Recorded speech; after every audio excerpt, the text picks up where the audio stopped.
like the rest of you, to say, we are the 99%, and we will be heard.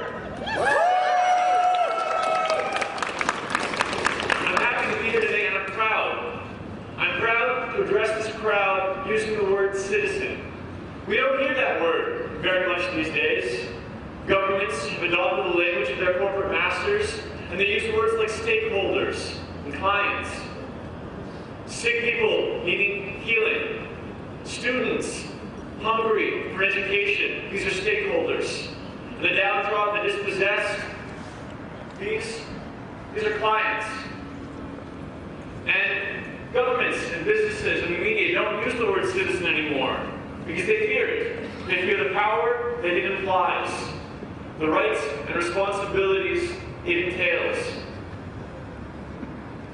Citizen denotes the idea of a sacred trust, a trust where we make decisions based not on what is good for ourselves, but what is good for the common people, and the trust that our other citizens do the same.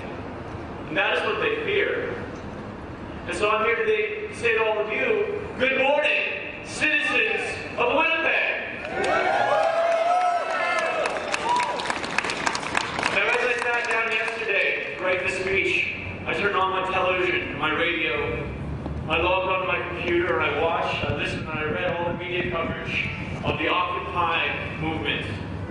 And they said, we don't have any leaders. They don't have any messages. They don't have any direction. But I say, when you're building a ship, you don't herd everyone together and have them collect wood. If you're building a ship, you don't assign tasks and work. No. Now, if you're building a ship, you teach everyone to yearn for the boundless possibilities of the sea. Woo!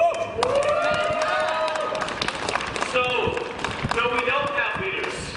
Everyone here today is a leader. And we don't have a message. No, we have many messages. All of our voices are lifted up here today, singing in harmonies and melodies to choir together.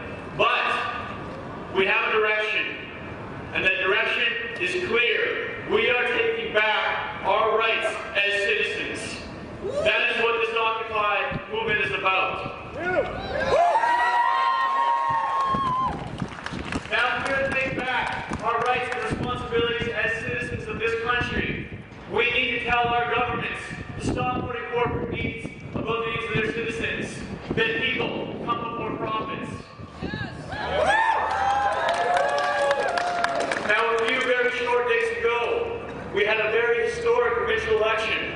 Historic not because we elected a fourth-term majority in the government, no. It was historic because it was the lowest voter turnout in Manitoba provincial election history. The lowest turnout ever, and that kind of apathy is what enables governments to put corporate needs ahead of citizens. Amen.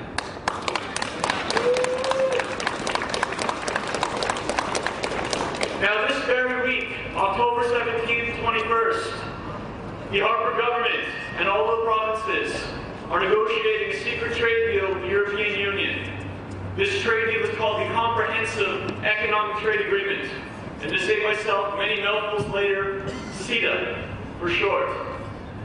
Now, CETA is a trade deal much akin to NAFTA that gives corporations the right to sue governments whenever governments pass legislation that could limit the freedom of the markets, could limit their corporate profits.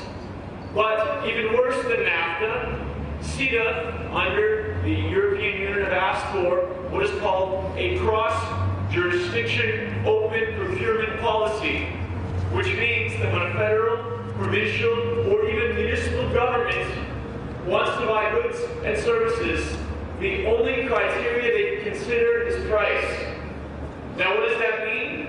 That means when the province of Manitoba and the city of Winnipeg get together to buy new buses for Winnipeg Transit, they can't call down the street to New Flyer Ministries and support the local industries and support local jobs. No, they can't.